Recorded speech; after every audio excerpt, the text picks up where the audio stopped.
கடலூர் மாவட்டம் சேத்தியாத்தோப்பு எம்ஆர்கே கூட்டுறவு சர்க்கரை ஆலை வளாகத்தில் அடுக்கி வைக்கப்பட்டுள்ள நெல் மூட்டைகள் மழையில் நனைந்து நெல்மணிகள் முளைக்க துவங்கியுள்ளதாக விவசாயிகள் வேதனை தெரிவிக்கின்றனர்.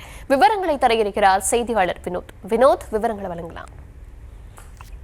தர்ஷினி, கடலூர் மாவட்டம் சேத்தியாத்தோப்பு அருகே இருக்கக்கூடிய எம்ஆர்கே கூட்டுறவு சர்க்கரை ஆலையில் மாவட்டத்தின் பல்வேறு பகுதிகளில் இருந்து அரசு நேரடி நெல் கொள்முதல் நிலையங்களில் இருந்து விவசாயிகளிடமிருந்து கொள்முதல் செய்யப்பட்ட குறுவை நெல் மூட்டைகள் அடுக்கி வைக்கப்பட்டுள்ளது.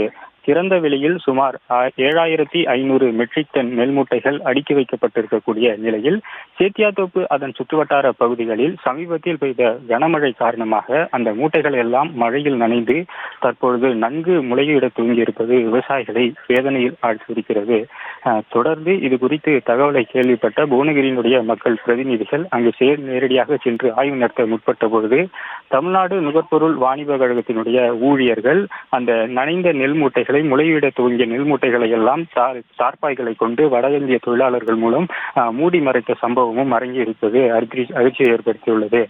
தொடர்ந்து இந்த திறந்த வெளியில் சேகரித்து வைக்கப்பட்டிருக்கக்கூடிய நெல் மூட்டைகளை எல்லாம் உடனடியாக நிரந்தர சேமிப்புக்கு இடமிற்கு அனுப்ப வேண்டும் என்று கோரிக்கை இருக்கக்கூடிய விவசாயிகள் விவசாய நிலத்தில் தேர்வையை இரத்தமாக சிந்தி நாங்கள் அறுவடை செய்யப்பட்ட நெல்மணிகளை எல்லாம் இப்பொழுது மழையில் நனைந்து முளைத்து இட துவங்கி இருப்பது பார்ப்பதற்கே வேதனை அளிப்பதாக வேதனையோடு தெரிவிக்கின்றனர்.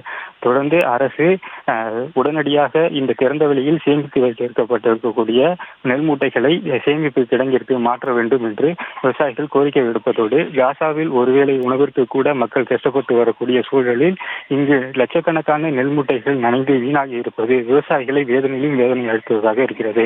உடனடியாக தமிழ்நாடு நுகர்பொருள் வாணிப கழக அதிகாரிகள் திறந்த வெளியில் வைத்திருக்கக்கூடிய 7500 மெட்ரிக் டன் நெல் மூட்டைகளை உடனடியாக நிரந்தர சேமிப்பு கிடங்கிற்கு அனுப்ப வேண்டும் என்பது இப்பகுதியினுடைய விவசாயியின் கோரிக்கையாக இருக்கிறது.